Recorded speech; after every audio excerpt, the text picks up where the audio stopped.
Queria anunciar primeiramente a presença dos familiares do filho do Olavo Cabral, engenheiro, geólogo Renato Rodrigues Cabral Ramos, e também da senhora dele, e também da neta dele, Helena Cabral Ramos. Né? Estão presentes aqui, e vai ainda chegar aqui também o irmão do Olavo Ramos, que é atual presidente do IBGE, Roberto Luiz Ramos, com a esposa.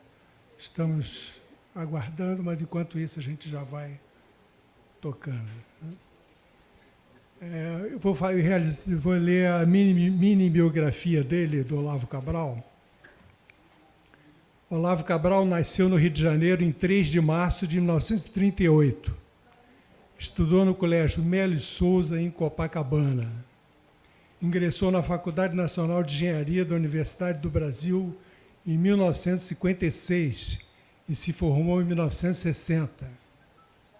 Foi inicialmente trabalhar na Light da Rua São José. Em 1965 foi admitido em Furnas Centrais Elétricas, onde construiu sua carreira de engenheiro, chegando a ocupar o cargo de superintendente de engenharia de transmissão durante muitos anos, sempre preocupado com o desenvolvimento de tecnologias nacionais e a valorização do quadro técnico da empresa, aposentando-se precocemente no final dos anos de 1980 por razão de ordem política. Foi professor da UFRJ a partir de meados da década de 1960, lecionando por mais de 3 décadas na Escola Politécnica, contribuindo para a formação de milhares de novos engenheiros. Participou como diretor do Ilumina, Instituto de Desenvolvimento Estratégico do Setor Energético. Participou ativamente da A3P, Associação de Ex-Alunos da Escola Politécnica. No Clube de Engenharia, ingressou em 5 de setembro de 1979, juntamente com um conjunto de engenheiros de empresas estatais e empresas privadas, participando intensamente da luta pela redemocratização do país, tendo sido no clube chefe da Divisão Técnica de Energia da Diretoria Técnica por longos anos, conselheiro do Clube de Engenharia a partir do mandato de 1981 a 1984 e mandatos sucessivos de 1988 a 2018, tendo completado 33 anuênios. Anuênio, para quem não está familiarizado, é o período que se inicia de setembro de um determinado ano até agosto do ano subsequente. A partir de 14 de nove de 2000, em virtude de ter cumprido as normas do regimento interno, passou a ser conselheiro vitalício. Foi diretor cultural do Clube de Engenharia no mandato de 1988 a 1991, na gestão do engenheiro Hildebrando de Góes Filho, com ênfase na revitalização da biblioteca, providenciando a recuperação de livros e quadros históricos, além de gravuras históricas. Essa biblioteca foi originalmente criada pelo consagrado engenheiro André Rebouças, o primeiro diretor cultural do Clube de Engenharia. A participação do Olavo no Clube de Engenharia foi sempre efetuada com grande paixão, grande conhecimento dos assuntos em discussão, autenticidade, combatividade, além de lealdade para com seus pares, deixando entre nós, conselheiros, uma enorme lacuna e uma grande saudade. Além disso, o espírito nacionalista, democrático e anarquista que ele imprimia em seus discursos será sempre lembrado entre nós. Em agosto do ano passado, o Olavo teve a grata satisfação de tomar conhecimento que seu filho, o geólogo Renato, presidente da APGRJ, tinha sido eleito para o Conselho Diretor do Clube de Engenharia para o triênio 2018-2021.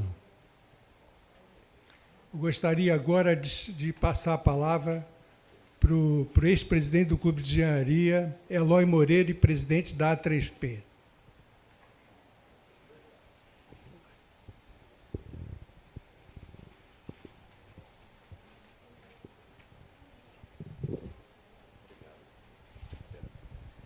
Boa noite a todos os presentes, caro presidente Pedro, a mesa e amigos do Olavo.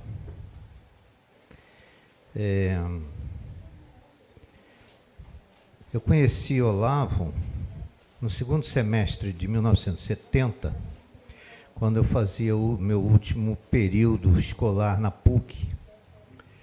E, com isso, nos conhecemos num ambiente que a gente muito gostava, que é o da sala de aula.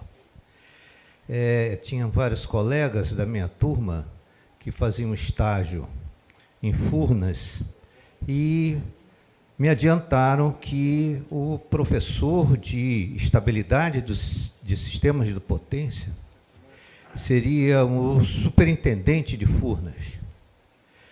E as aulas eram às sextas-feiras, de 6 às 10 da noite, na PUC.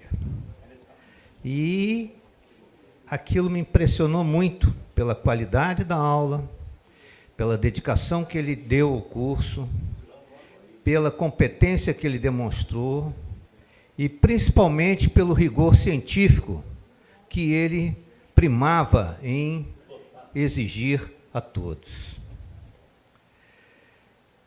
Furnas era a empresa modelo do setor elétrico naquela época, quebrando um paradigma e sendo que existia de instituições já, digamos, não tão modernas naquela época, se informatizando, pensando na interligação do sistema elétrico. E Olavo ocupava uma posição ali extremamente importante na empresa, né? Admirei ele muito como professor, e aluno gosta muito de ver quando o professor vai de terno e gravata, porque entende que alguém está ali respeitando a sala de aula e trazendo para o ambiente acadêmico aliás, Dom Breck aqui, Olavo gostava muito de falar da boemia acadêmica, mas do ambiente acadêmico que mostra a importância que o professor dá à atividade. Eu cheguei um pouquinho atrasado, mas eu ouvi o Lacerda falando que ele foi diretor cultural do clube na gestão do Hildebrando. Além do trabalho importante que ele fez aqui no clube, eu ressalto também que ele fez um trabalho através do clube, como diretor cultural do clube, para a Escola Politécnica e para a cultura brasileira também.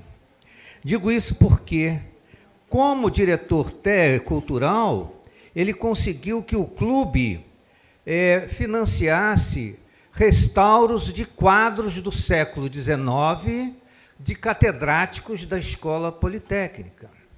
O clube bancou isso. Ele conseguiu também a restauração das primeiras teses de doutores em engenharia no século XIX, ainda na época em que a escola chamava-se Escola Central. E essas teses estão na Biblioteca de Obras Raras da UFRJ. E o clube financiou e bancou, na verdade, né, o restauro dessas teses. Foram os 3 primeiros doutores em engenharia no Brasil. Um deles, Antônio de Paula Freitas, que todos eles, evidentemente, foram sócios do Clube de Engenharia, e Antônio de Paula Freitas, eu não tenho certeza se chegou a presidente desse clube. Dos quadros que foram recuperados naquela época, o do Visconde do Rio Branco, que foi o primeiro diretor da Escola Politécnica, que fez a separação do curso de engenharia entre os cursos de engenharia militar e engenharia civil. De André Rebouças, do Vieira Souto e inúmeros outros catedráticos daquela época. Também, como diretor cultural, nessa época, ele conseguiu que o clube bancasse, através do arquiteto Alfredo de Brito, um plano para a ocupação do prédio aqui do Largo de São Francisco, que foi o prédio, o local onde se iniciou o ensino da engenharia aqui no Brasil, né? Das Américas, verdade, né? Essa foi uma grande preocupação do Olavo, permanente, a ocupação do prédio. No ano retrasado, ele fez com que o clube e a 3P firmassem um documento para a organização da Flip, em homenagem a Lima Barreto. E ele sempre esteve lá, em todas as Flips, acho que ele ia, né? Mostrando a capacidade dele em termos culturais. Brigou muito para que para que lá no curso lá da escola, onde ele foi professor politécnica, onde ele foi professor também, tivesse também cadeiras humanas, cadeiras de filosofia, né? O Olavo era uma pessoa técnica, porém extremamente eclética, né? Ele também estudou no prédio ali da Praça da República, no Instituto de Eletrotécnica, tendo sido aluno de dois ícones da engenharia elétrica brasileira, Rodolfo Sauer e Valério Mortara. Rodolfo Sauer foi o pioneiro em falar aqui no Brasil em termos de estabilidade de sistemas de potência, através de um artigo publicado na revista desse clube. Como professor, era uma figuraça, né? Porque o jeito dele falar, né, cativava, né, todos nós, e passávamos o tempo todo com uma atenção muito grande aos ensinamentos dele. Mas ele foi de uma geração, da turma dele, de 1960, formou-se junto com o Newton de Araújo, formou-se junto com Demóstenes Paixão, com Carlos Joaquim, com Hamilton Vascas, grandes engenheiros eletricistas, né? E esse grupo todo, foi um grupo que começou a dar aula na escola numa época que eu acho que devia ser a época do Caixa 2 do governo federal, porque não havia contrato. Ao final do ano, ele me contou, iam lá para a Praia Vermelha, para a tesouraria da UFRJ, o Renato deve saber disso, iam para lá para esperar, para receber o ano inteiro. Olha que coisa loucura isso, anos tal. Mas sempre se dedicou, a ponto de ter sido homenageado por inúmeras turmas. A última vez que eu o encontrei foi em 23 de novembro, em que a turma de 1968, comemorando seu cinquentenário de formatura, o convidou e ele esteve lá presente conosco. Enfim, senhores, isso aqui eu pensei em falar sobre o meu amigo Olavo. E como ele gostava de falar, fecha o pano.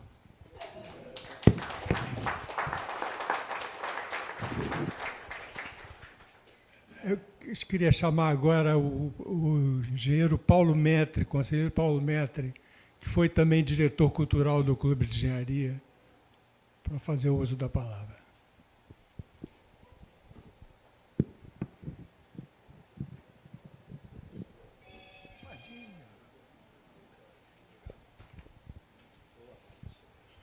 Boa noite, senhoras e senhores.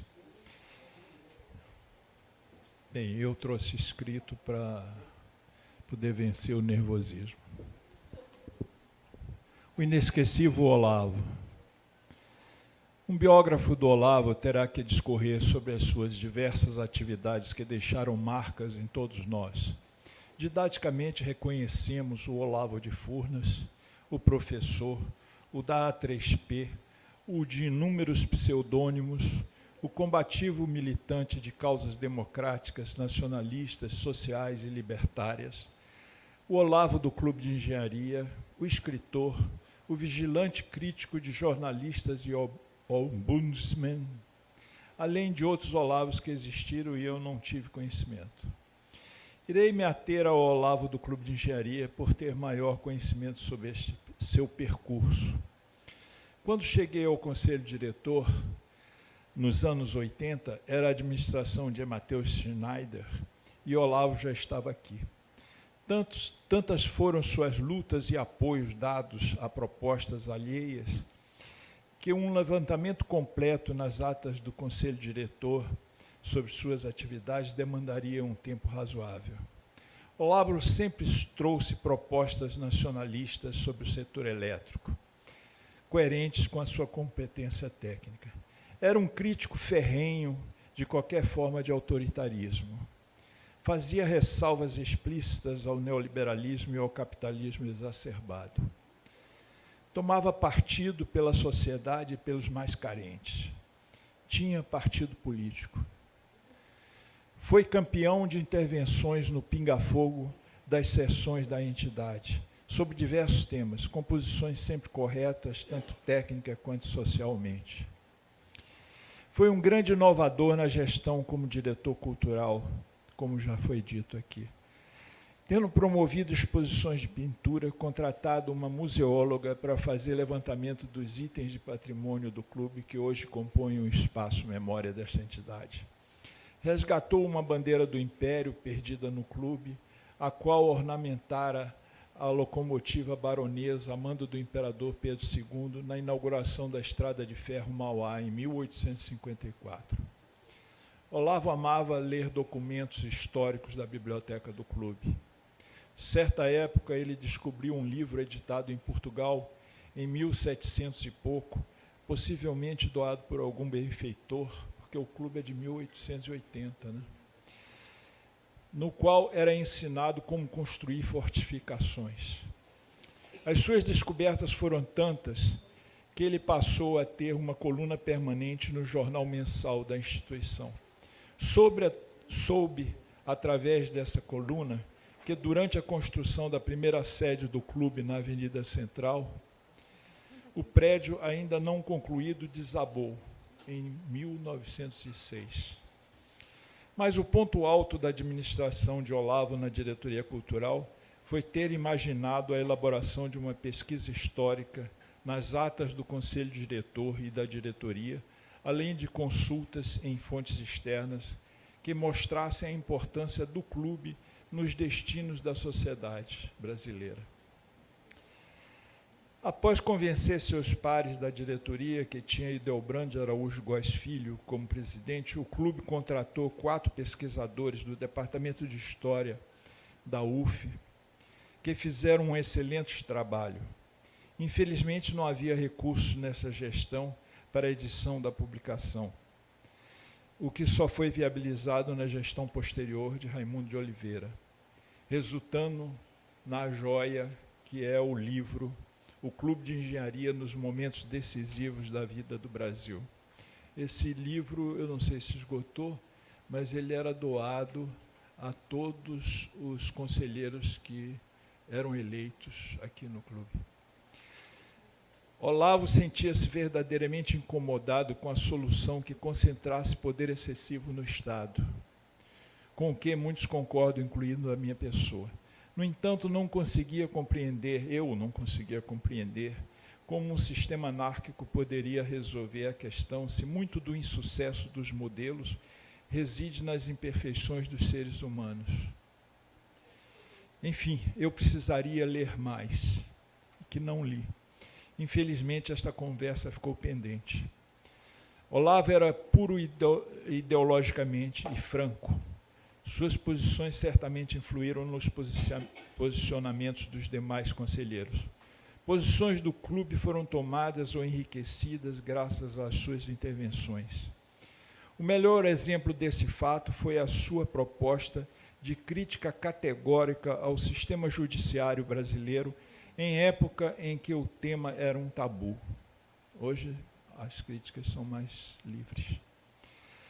Era um dos conselheiros que, quando se dirigia ao microfone, todos paravam para ouvi-lo, porque sempre era feita análise ou proposta que fazia valer a pena a atenção dada.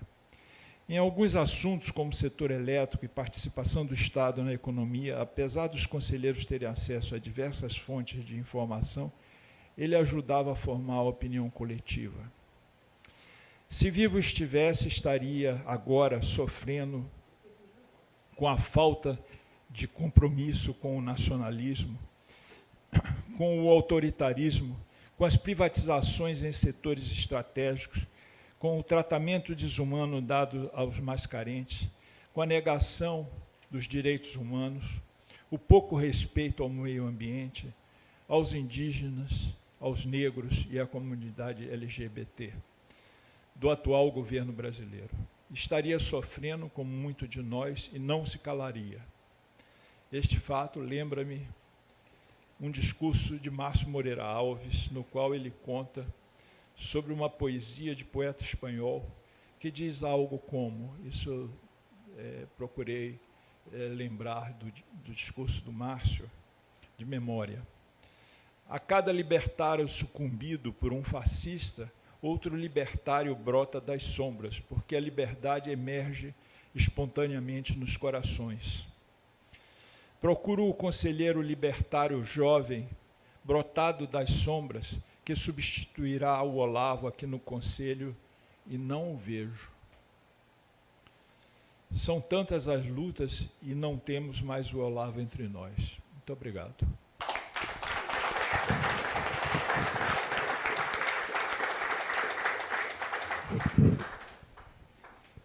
Queria agora passar a palavra ao geólogo e conselheiro Renato, para falar em nome da família. Além dele também, depois será convidado o presidente do IBGE também para falar. Mas primeiro o Renato. E depois a neta dele. Importante.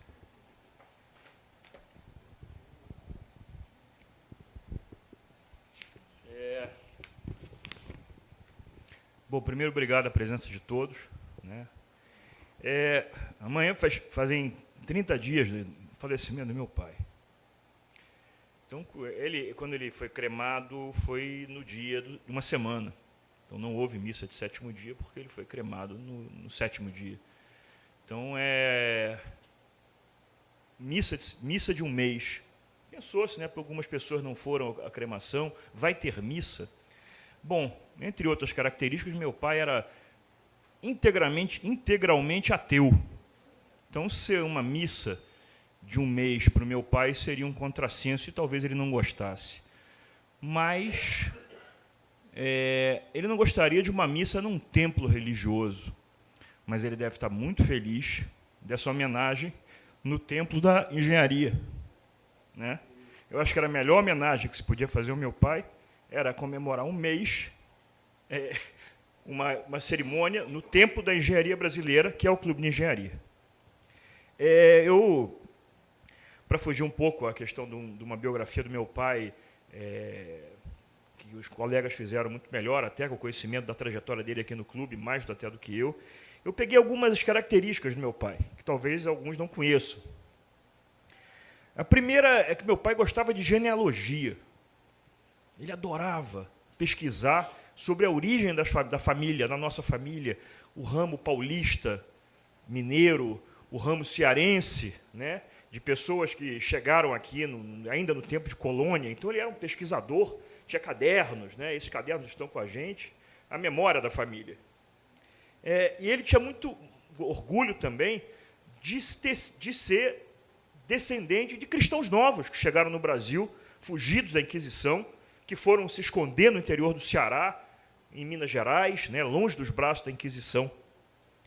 E também tinha muito orgulho das avós índias, tanto as avós índias lá do século XVIII, né, como a avó Clara, cearense, muito índia, né? Então, esse orgulho de uma família brasileira, uma família de gente que chegou aqui ainda nos tempos de colônia e que construiu esse país. Papai era tão fanático do negócio de genealogia que ele fez uma campanha na família e nele mesmo, em parentes, né, do projeto genográfico da National Geographic, que tinha um kit de... Você passava um cotonete na língua, mandava para os Estados Unidos, eles faziam um mapeamento genético. E ele falava, maravilhado, dos haplogrupos, da chegada dos Homo sapiens na África há 40 mil anos, né, dos 3% de Neandertal, que todos aqui nessa sala nós temos. Né? Então, ele ficou maravilhado em uma fase da vida dele, dessa coisa de genealogista. Nessa, concatenando, meu pai também tinha uma outra característica. O Leon pode até me corroborar. Meu pai era uma espécie de judeu honorário, né? Talvez por essa origem cristã nova. Então, o papai era um fanático de leitura da história do povo judeu, da história da filosofia dos judeus. Então, ele gostava muito disso. Né? Eu acho que o Leon deve ter conversado muitas vezes com ele sobre isso. Né? Pois é. E aí que legal, né? Porque o irmão dele foi casado, né, com a filha do Leon, ele teve 2 sobrinhos judeus, né? E ficou muito feliz com isso, né? Porque era uma característica que eu, desde criança, eu ouço, né, de ser um judeu honorário. Né? Ele gostava de usar kippá, ia em sinagoga de vez em quando, sei lá, estava no sangue. Outra característica do meu pai era um leitor inveterado, o Metri já falou, né? Papai lia. Ele começou a ler em tenra idade, então ele me falava, assim, ele deve ter lido milhares e milhares e milhares, uma biblioteca de Alexandria que ele deve ter lido. Né? Eu fico com pena de não dá para fazer download cerebral, porque é um desperdício. Né? O que o papai já leu, ele lia 3 livros ao mesmo tempo, livro de 1000 páginas cada um, e sobre os temas mais diferentes. Né? Ele me falava, acho que o pessoal mais velho vai lembrar, coleção Terra Mariar, com livros de ficção científica que ele lia na juventude, Júlio Verne, né? Que eu li vários desses livros que eram dele. E ele lia de tudo, romance, lia tudo. Então, papai tinha uma cultura absoluta, diversificada. Né? Ele falava de tudo, qualquer assunto, desde uma biografia do Churchill até a história da Argentina. E acho que vocês, alguns, devem ter falado desses assuntos. E tinha paixões. Uma paixão de literatura nacional, Graciliano Ramos. Sempre foi louco por Graciliano, pela forma concisa, seca, né, direta, aquilo que eu falei no velório dele, ele era rapidinho, ele era direto, e o Graciliano representava isso, né, a coisa concisa, a maneira seca de escrever, seca feito o sertão, né, das Alagoas. Ele gostava muito de Orwell, George Orwell, Shakespeare, né? E tinha aí uma outra característica dele, era um anglófilo. Ele tinha uma fixação pela Inglaterra, pelo Reino Unido, de modo geral, mas especificamente pela Inglaterra. Essa fixação deve ter começado com o meu tio, com o tio dele, o tio avô dele, meu tio bisavô, Renato Cabral Ramos, meu homônimo, eu sou homônimo dele, que tinha morado na Inglaterra no início do século XX e trouxe para aí também, era um cara inteligentíssimo, trouxe essa paixão pela Inglaterra para o meu pai. E ele também vai morar em Manchester, logo depois de formado, em 1963, que ele era para ficar 2 anos na Inglaterra, e aí talvez uma paixão maior não deixou ele concluir essa permanência desse estágio de 2 anos na Inglaterra, que foi minha mãe, Margarida, em que ele voltou apaixonado. Né? Depois de 6 meses, meu avô ficou tiririca com ele, mas ele voltou e casou com a minha mãe, e eu nasci logo depois, em 64. O chá. Papai adorava chá, né? Então ele viajava com a minha mãe para Paris, tem uma loja lá chamada Mariage Frère. Então ele voltava com pacotes e mais pacotes de chá, que ele bebia desenfreadamente a vida inteira. Né?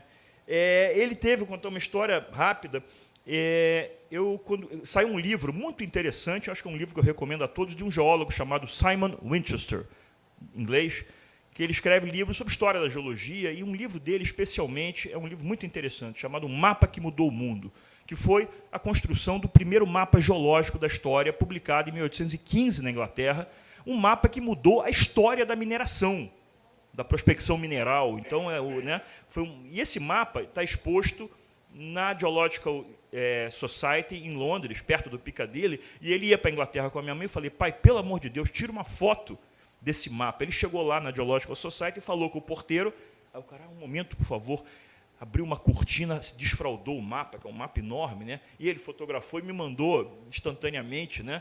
Então você vê que era a paixão dele pela cultura, pelo conhecimento de modo geral. Era um grande viajante, né? Junto com a minha mãe, conheceu o mundo, né? Conheceu praticamente todos os continentes, eu só não conhecia o Antártico, eu sacaneava ele, porque pelo menos esse só eu conheci, você não, mas a Ásia, a África, ele teve em Angola várias vezes por Furnas, né? Durante a Guerra Civil em Angola, na construção daquelas barragens em Angola, Capanda, né?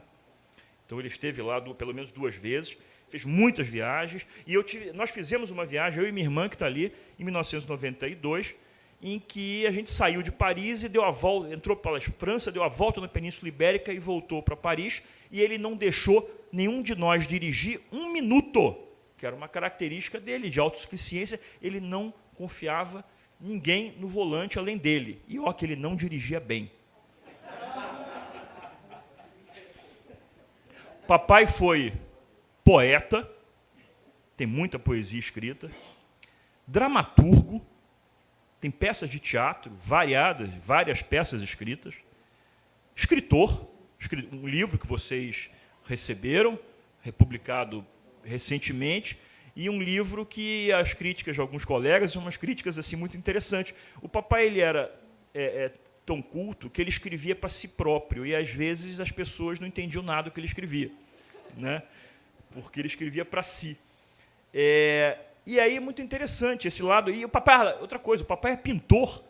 As paredes da casa de Petrópolis lá são cobertas de quadros do meu pai, num estilo próprio dele, muito colorido, desde os anos 60 até os anos 70, comecinho dos anos 80, ele pintou bastante, né? Ou seja, ele era um eclético, um poeta, um dramaturgo, um escritor e um pintor amadores, e as 2 netas, Helena e Valentina, enveredaram pelas artes. Que a Helena vai falar, né? A Helena faz curso de direção teatral, Valentina é atriz, né? As 2 netas se enveredaram pela arte. Outra característica de meu pai é o Fluminense, né? É uma tradição de família, por quê? Porque 2 irmãs do meu avô, tia Jacira e tia Nair, casaram nos anos 20 com jogadores do Fluminense. É uma família chegada do Pará em 1915, né? O Fluminense está fazendo 100 anos agora do tricampeonato de 17, 18, 19, de um time famosíssimo, que tinha Marcos Carneiro de Mendonça e outros. Então a família já tinha uma inclinação. As irmãs do meu avô casaram com os jogadores do Fluminense, ainda do tempo do amadorismo, na transição para o profissionalismo, e a família ficou toda Fluminense. Meu pai era fã do Castilho, fã do Tele Santana, mais fã do Tele do que do Castilho, né? Meu companheiro de estádio. E uma coisa, a família da minha mãe era toda flamenguista, exceto a minha mãe, que era flamenguista, e ele conseguiu converter. Eu não sei se foi uma condição do contrato de casamento ou se foi um convencimento, mas minha mãe virou uma tricolor fanática. Foi meu companheiro de estádio nos anos 70, nos anos 80, na época da grande máquina tricolor, com Rivelino, a gente ia toda semana, eu obrigava ele domingo, quarta ao estádio comigo. Deixou de ir ao estádio, mas continuou um fanático. Ficava em casa assistindo o jogo, no Fluminense levava um gol e desligava a televisão. Pessimista, nervoso, pessimista, sempre, né? E no Brasileiro de 2012, no último Campeonato Brasileiro, foi na casa da primeira esposa do Bob, ali no Cosme Velho. Nós todos assistimos o último jogo contra o Palmeiras, 2-0 Fluminense.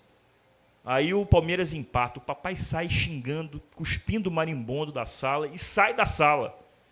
E aí, dá uns 10 minutos depois, o Fred faz o 3º gol, o Fluminense é campeão. Ele saiu de lá e foi para as Laranjeiras comemorar com a gente, né? Lembra? Papai era um ser político, como o Metri falou também muito bem, né?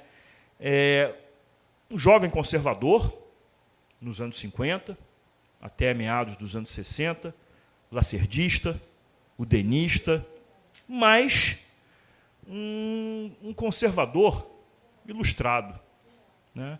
E um conservador que apoiou o golpe de 64, e depois o Bob poderia contar a história familiar que ele vai contar, impressionante, né?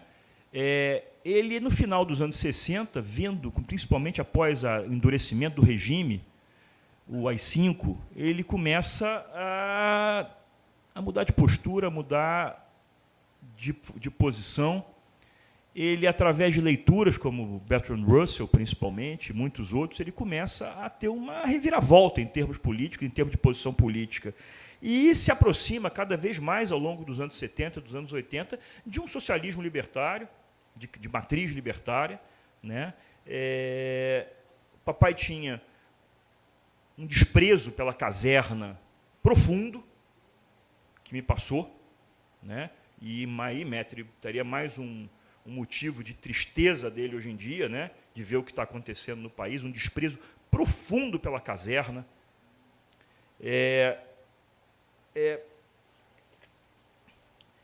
Crítico também de termos que ele gostava muito, e ele usava isso anos a fio, né, terminologias, ele crítico de um taticismo oportunista de certos setores da esquerda e da servidão voluntária de uma direita liberal representada por alguém que ele tinha verdadeiro asco, Fernando Henrique Cardoso, né?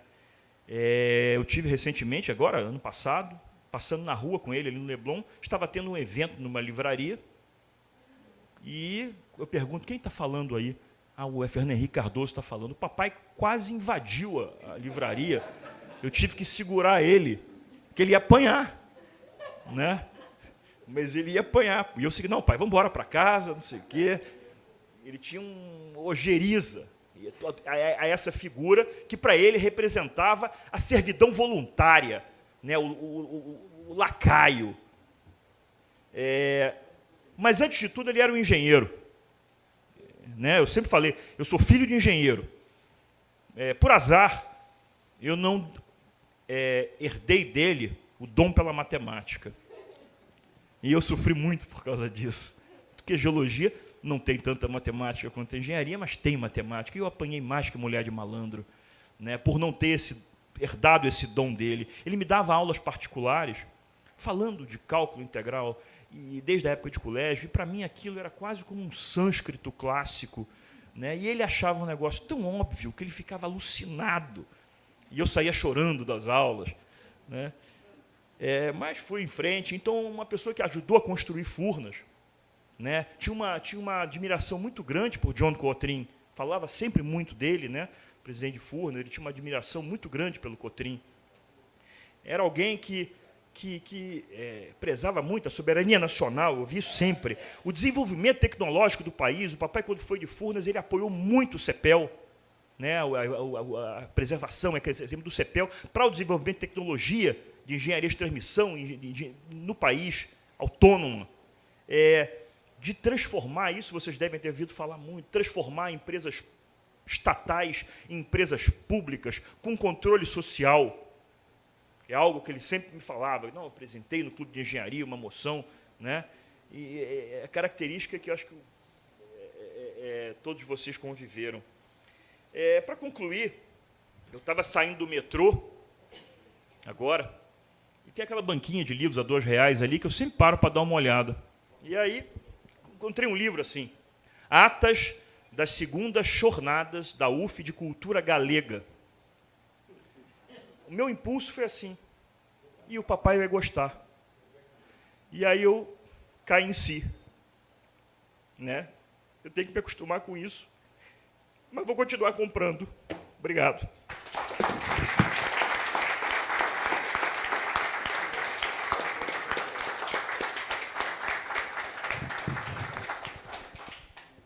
Queria convidar agora o irmão do conselheiro Olavo, atual presidente do IBGE, Roberto Luiz Ramos.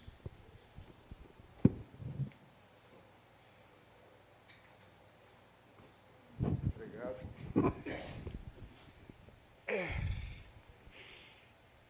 O Renato já contou muita história, então eu queria começar agradecendo ao clube a homenagem, tentar dizer tudo que eu tenho sobre o clube de engenharia. As histórias do meu irmão são inúmeras. A história que o Renato contou, que passou para mim, muito divertido, com meu irmão. Em 1964, ainda o denista ferrenho, sai a Revolução, o golpe de Estado, e todos se recolhem em casa, sem saber o que ia fazer. Meu pai, minha mãe, eu. E minha mãe era lacerdista doente, ao contrário da sua irmã mais velha, que era getulista doente, que tinha um retrato do Getúlio sobre a Santa Ceia. Já dá uma ideia da família. E defesa e tal. Aí sai no rádio que o Palácio Guanabara ia ser sitiado.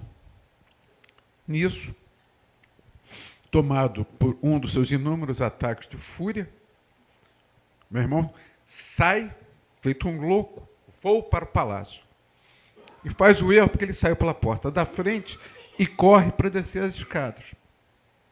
Quando ele está correndo, Dona Maria, que era uma senhora negra que trabalhava lá em casa há muitos anos, aquela coisa da época, que já tinha sido minha babá, lança-se sobre ele e o derruba praticamente, agarrando, imobiliza ele e diz, não vai.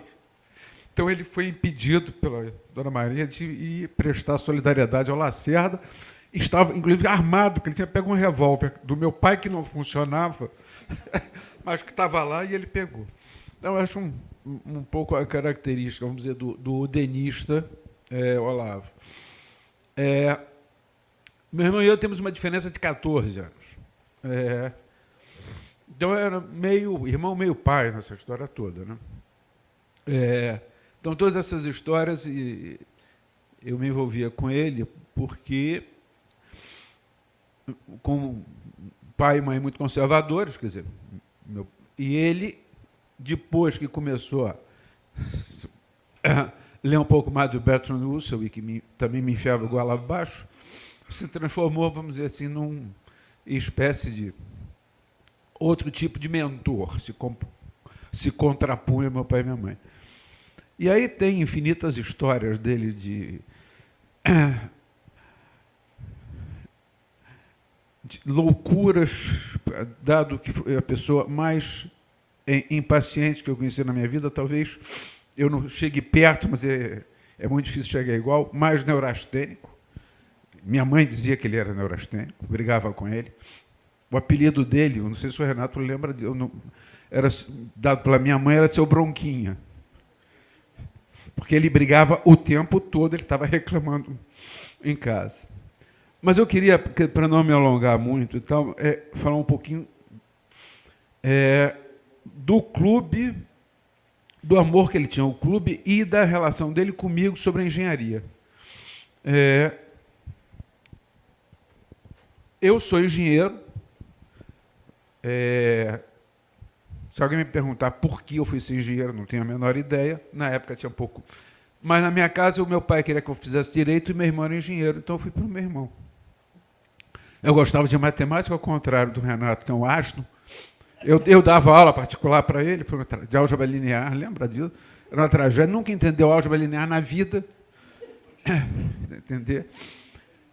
Mas o meu irmão era... E o mais marcante do meu irmão aqui, eu acabei indo para a PUC e na história eu sempre gosto de matemática, física, e eu acabei na engenharia eletrotécnica, porque na época da FUNA, eletrotécnica, engenharia de sistema, era tudo misturado, quer dizer, uma meia engenharia de produção. Quer dizer. E a única coisa que ele me falava de engenharia o tempo inteiro da minha vida na universidade era: você não pode ficar um engenheirão. Engenheiro, cabeça quadrada, burro não pode ficar. Você tem que ser um engenheiro com olhar social, tem que ler. O tempo inteiro durante...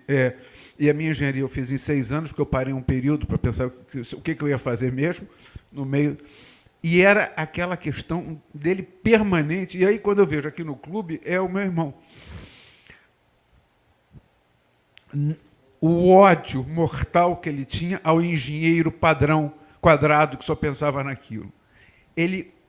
o tempo todo ele discutia uma nova forma de olhar a engenharia com conteúdo social, com conteúdo, quer dizer, sem um olhar fechado e bitolado. Isso, quando eu vejo a participação dele aqui, eu estava me lembrando de todos os meus anos como engenheiro e a importância que ele deu. Eu acho que nunca discutiu comigo engenharia.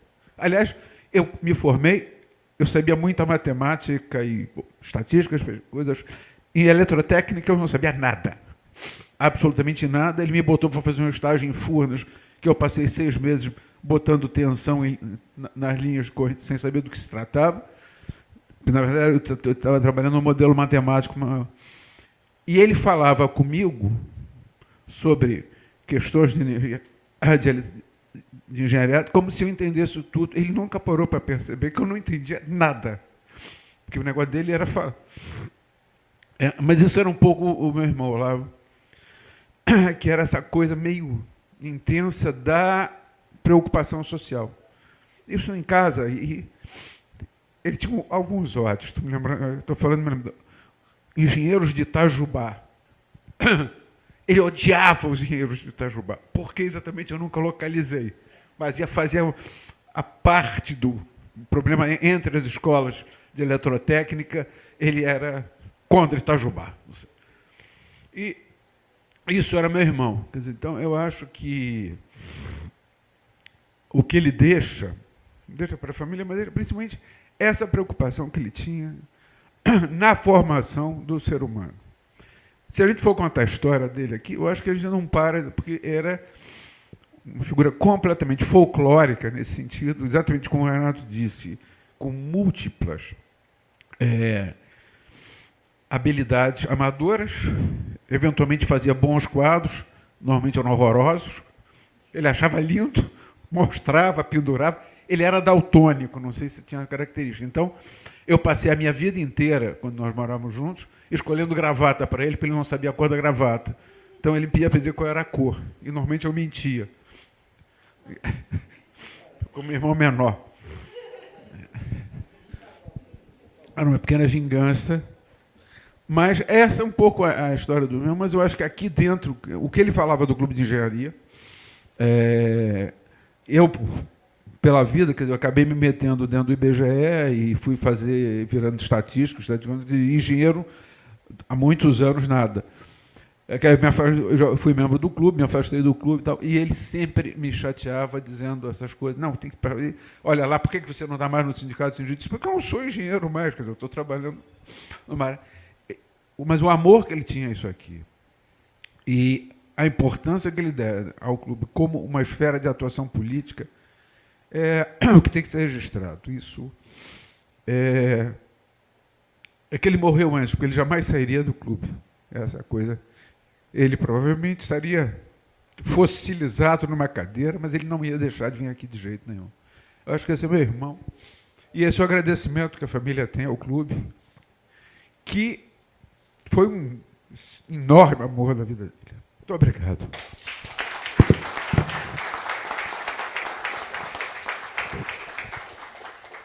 Queria passar a palavra agora à neta do conselheiro Olavo, Helena Cabral Ramos.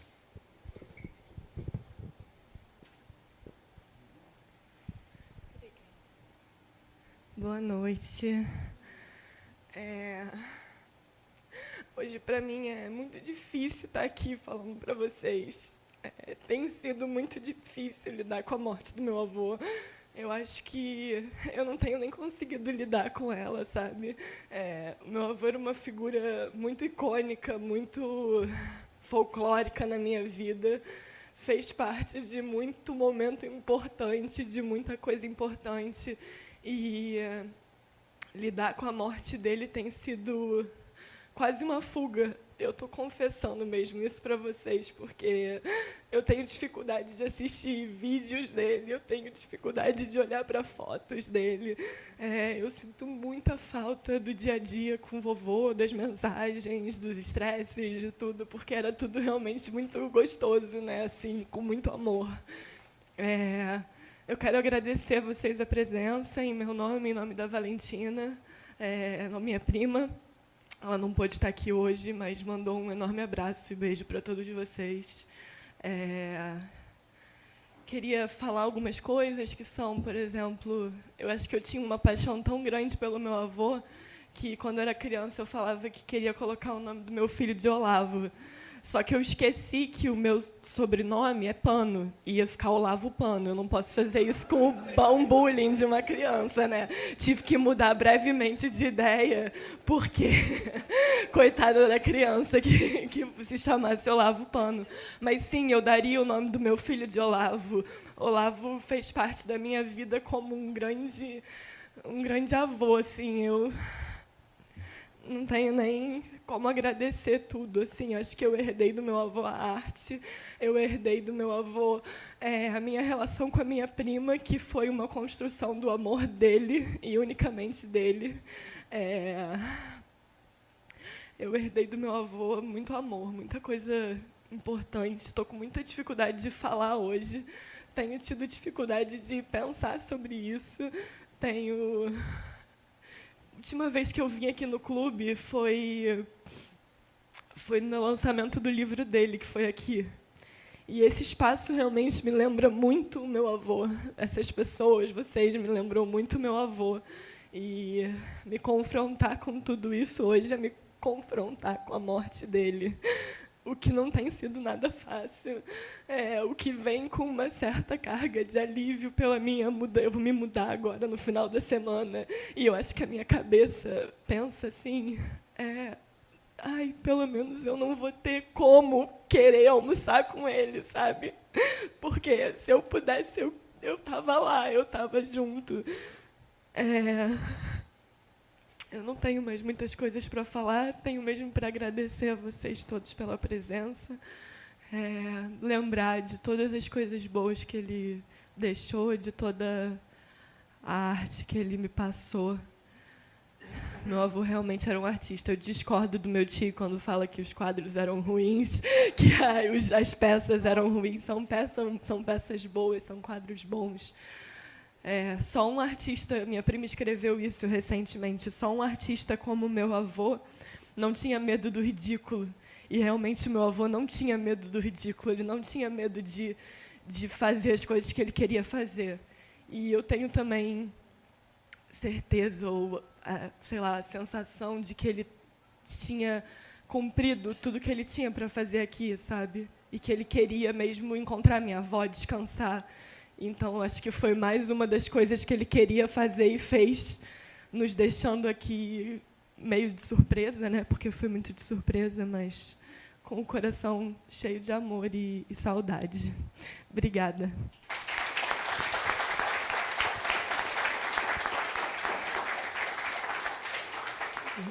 Eu queria informar que essa pequena biografia que foi distribuída foi feita pelos familiares do Olavo. Agora eu queria passar a palavra para o presidente do Clube de Engenharia, Pedro Celestino.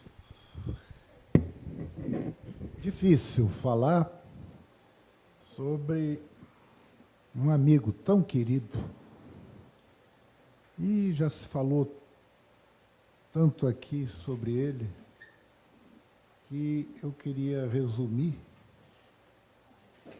duas dimensões entre as múltiplas dimensões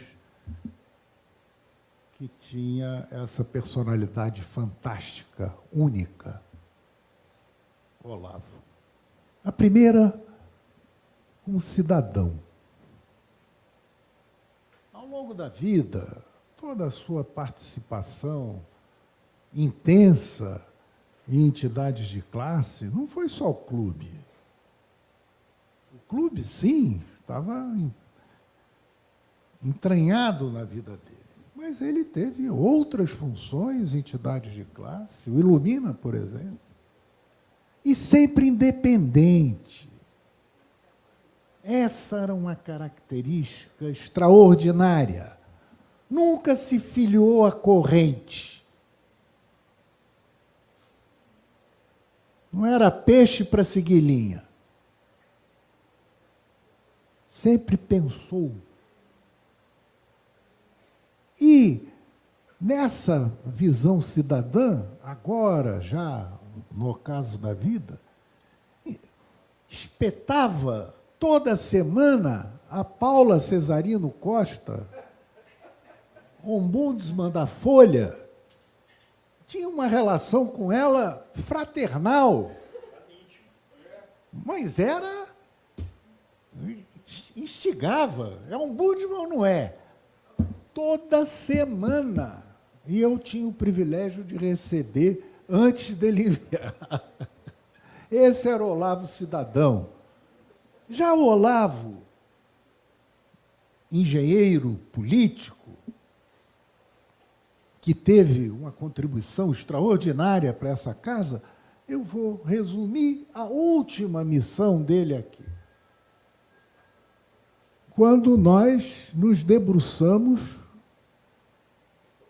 para formular as diretrizes para o setor elétrico brasileiro. Essa casa é plural. E tem especialistas de energia elétrica com diferentes visões do problema elétrico brasileiro. Aqui o Aranha, o Alqueres, ele, Olavo, o Bolívar, várias visões. E muitas vezes com briga, porque também o Olavo não era fácil. Mas independentes. E nós conseguimos formular diretrizes para o setor elétrico brasileiro com o apoio unânime desses especialistas. E eu vou me debruçar sobre a contribuição final dele nas diretrizes. Ele contribuiu para todo o documento. Mas o último parágrafo é dele. Esse documento ficaria incompleto se não recordasse a essência das recomendações sobre o setor elétrico aprovadas em diversos momentos, desde 1989 até 2013, pelo Conselho Diretor do Clube de Engenharia, com ênfase na busca do controle das empresas estatais pela sociedade para transformá-las em empresas de fato públicas e cidadãs. É essencial que os conselhos de administração passem a ser autônomos em relação ao Poder Executivo, cabendo-lhes definir os critérios de mérito para a ocupação dos cargos de direção das empresas, como meio de reduzir drasticamente as indesejáveis interferências políticas externas. Esse era o Olavo. E esse texto dele foi incorporado ao documento que mereceu a aprovação unânime deste Conselho Diretor. Essa é a última homenagem que prestamos a ele, que ficará eternamente presente nesta casa. Muito obrigado.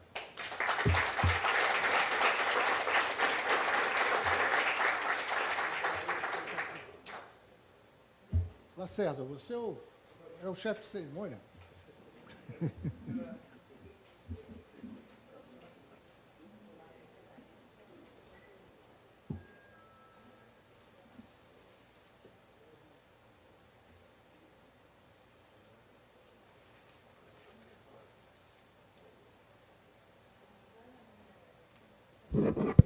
Está sendo entregue agora